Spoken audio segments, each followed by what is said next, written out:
Today we need to talk about a trend that the beauty community is collectively rolling their eyes at. Another round of tinted peptide lip balms. Rare Beauty just announced their new Butter Balm and Patrick Ta just announced their new Moisture Lip Balm. So let's break down these new launches, why everyone is so tired of this category, and whether this trend is on its last legs. So first up we have Rare Beauty, who have just announced their new Butter Balm, and to be fair, Rare Beauty products usually perform pretty well. They're known for their comfortable, soft formula that works on pretty much everyone. And if you know Patrick Ta formulas, he always leans into that ultra luxe, glossy finish that photographs beautifully. Now individually these products would be great had they launched 2 years ago. People would be screaming, crying, and throwing money. The beauty industry loves a trend, and right now lip oils and tinted peptide balms are the latest trend. Every single brand, high-end drugstore, celebrity or indie has released a peptide lip balm. You've got peptide lip balms, plumping balms, tints, you name it. There is an oversaturation of this product, but it's become obvious that people are starting to get very over this trend and they want something new and exciting. So let's actually look at these products and see what people are saying about them. The number one thing I'm seeing is the price. It is $18 for a lip balm, which is absolutely absurd, especially when you can pick one up at the drugstore for a couple bucks. This product is also designed to be used overnight and it has a tint in it, which is a little bit strange, and a lot of people didn't really like that, which is completely fair. In saying that though, there are 4 shades and one of them is actually clear. That one is called Easy Going. Then they have the shade Loved, which is described as a tea rose. Then we have the shade Friendly, which is a muted caramel, and the shade Uplifting, which is a deep cool berry. The 3 tinted shades have a subtle vanilla scent, whereas the clear is unscented.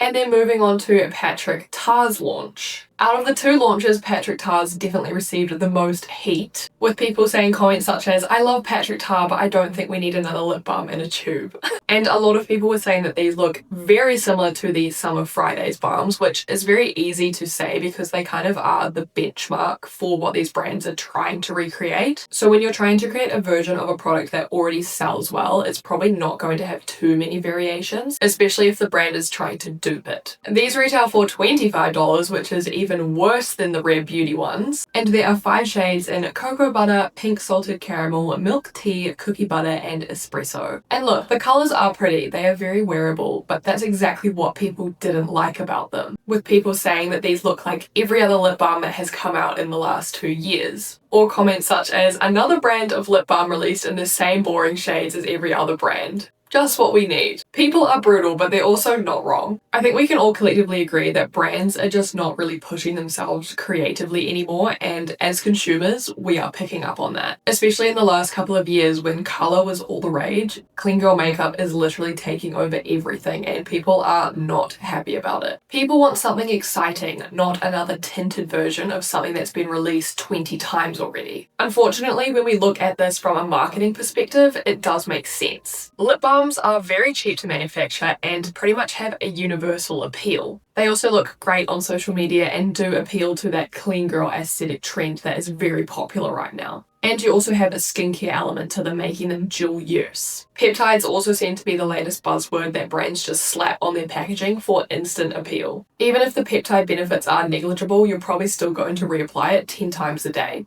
So are we actually over it? People are bored, but they're not done buying. A lot of us, myself included, will pick up a tinted lip balm or a peptide balm if the shade is cute and the packaging is appealing. The frustration isn't about lip balms themselves, it's just about the lack of originality. If Rare Beauty or Patrick Ta had released an entirely different formula or a unique color story, I think the reaction to both of these products would have been very different. I think people would have been way more excited, but when it's something we've already seen done so many times this year, the reaction really does make sense. So, do these launches actually still matter? Here's where I land. Both of these products will probably still be really good. Both brands consistently do make solid lip products, but I understand why the beauty community feels pretty unimpressed. It just doesn't feel like the industry is moving forward. Consumers are smarter, more selective, and way harder to impress than ever. Brands just can't rely on cute packaging or the word peptide to sell products anymore. So let me know in the comments, are you still buying tinted peptide lip balms? Or are you completely over it? Well, I'm going to finish the video off here. Thank you so much for watching. If you liked the video, give it a thumbs up and subscribe if you haven't done so already. And if you want to see any other content from me, check out my social medias at Makeup with Alex. Thank you so much for watching, and I hope to see you in the next one. Bye!